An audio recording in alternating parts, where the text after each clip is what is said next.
भैया light of कर दीजिए।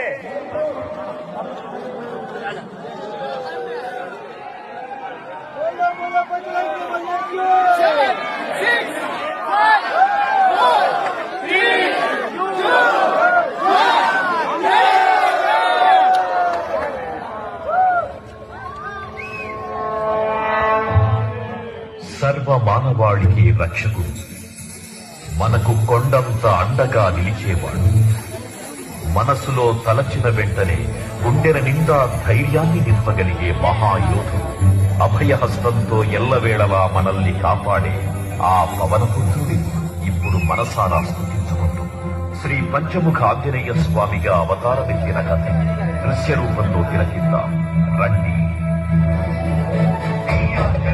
ప్రసన్నాంజనేయం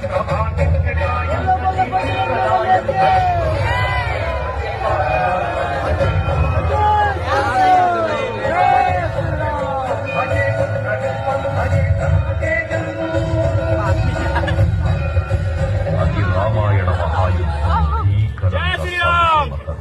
శ్రీరామచంద్రుని సారథ్యం వానర సైన్యంతో విజృంభిస్తూ లక్ష్మణ స్వామి తనతో పోరాటం చేస్తున్న రావణుడి కుమారుడు ఇంద్రజిత్ తలని బాణంతో ఒక్క వేటుతో వేరు చేశాడు. ఇంద్రజిత్ మరణ విన్న రావణుడు